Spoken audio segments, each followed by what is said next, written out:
You're watching 48 Fastcast. Good afternoon, everyone. I'm Margot Gray with your 48 Fastcast. This is our digital version of your top headlines in a short, condensed newscast.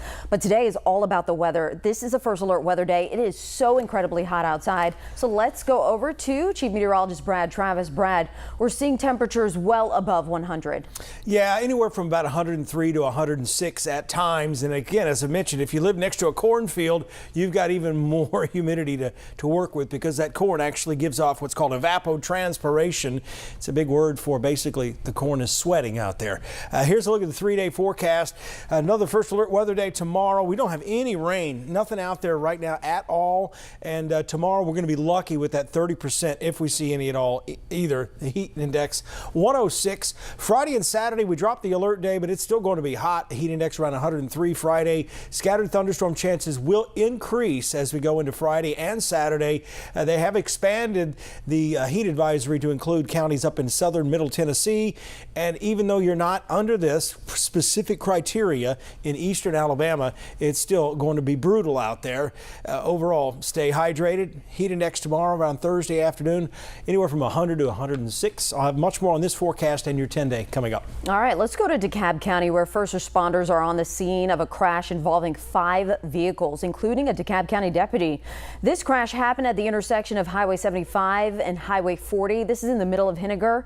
We're told there are injuries, but we just don't know yet who is hurt or the extent of their injuries. The cause of this crash remains unknown. Huntsville Police, Madison Police, and the Madison County Sheriff's Office all announcing results of a recent operation cracking down on speeding on I-565. So on Monday, officers, deputies, and state troopers stopped more than 140 drivers in a span of 6 hours here, stretching from Wall Triana to Chapman Mountain. So 104 citations were issued and 79 written warnings were handed out, with one driver clocking a speed of 97 miles per hour. Madison County Sheriff Kevin Turner says when agencies come together for an operation just like this one, it sends a very clear message: slow down, drive responsibly, and help keep the roads safe. They just saturated that area, and that is the result. Well, in Athens, city leaders are working on a plan to bring improvements to Swan Creek Park. According to our news partners over at the Decatur Daily, officials are planning on adding pickleball courts and a Make-A-Wish field for those with special needs. So the improvements are waiting on approval of grant money before construction can get underway. As you know, temperatures are still rising during this first alert weather day, and Brad will have a more in-depth look at that forecast just after this quick break.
Today is a 48 First Alert Weather Day, sponsored by Mr. Reuter Plumbing for all your emergency plumbing services.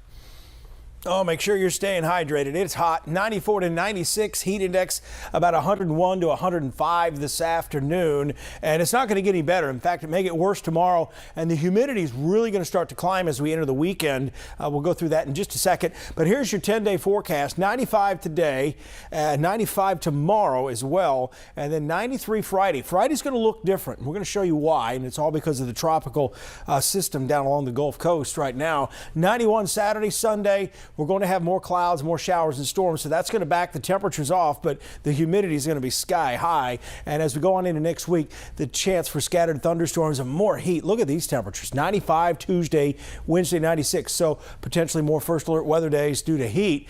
Heat-related illness, that's what today and tomorrow are all about. The thunderstorms come into play as we get into your Friday. You may feel faint or dizzy, but the first real indicator of heat exhaustion is going to be you're going to start cramping. In fact, I started doing a little bit of that today, working out in the garage myself. That's when you need to take a break, you need to go inside and rehydrate. As you get into heat stroke, you can start to see more of a rapid, strong pulse. You stop sweating. So as long as you're sweating, you're still okay, but you may have exhaustion. But when you stop sweating, that's a real red flag there, and you may lose consciousness. So if you think you're having a heat stroke, you need to call 911. Here is a look at the future heat index. 10 o'clock tomorrow morning. This is where we were this morning, too. We're looking close to 100 degrees by 10 a.m. Notice the numbers just slightly lower in some of these areas in northeast Alabama, but it is still dangerously hot here, too. 7:30 Thursday evening, just like this evening, we're still going to have a heat index around 100 degrees. In fact, it's going to feel like the mid-90s through about 10 o'clock at night. As we get into Friday, notice more heat, but I think it's going to break sooner because of more showers and storms. Your Thursday, plenty of sunshine, not much rain. Here's the tropics, not much change here. One thing we're watching, and this is some good news, the farther north this area low pressure is, the less likely it's going to become a tropical storm, but this is still going to produce some flooding into Louisiana, probably southern Mississippi and eastern Texas. Here's a quick hour by hour. Notice what happens as we get into Thursday. We start to see this fetch of moisture lifting to the north. We don't have any real rapid circulation or development, so I don't think we're going to get a tropical storm the way it looks now. Friday, as we go into Friday, notice the noon hour. Look at the showers and thunderstorms coming in from the south. Very heavy rain producers, strong gusty winds, and a lot of lightning. As we go into Saturday, this will probably play itself out again. Daily rain chances will continue to be higher as we approach the weekend, but overall still relatively low tomorrow, and there's absolutely nothing out there right now. Another look at the parkway. It's a hot day. Make sure you stay hydrated. I'll have an update on that forecast coming up at 4, 5, and 6. All right, that'll do it for your Fastcast. We'll be back online in just a few minutes with Before the 4 with AJ Weiss. And don't forget, we have your newscast coming up on TV at 4 o'clock. And of course, 5, 6, and 10. We'll have you covered. Have a good afternoon and drink that.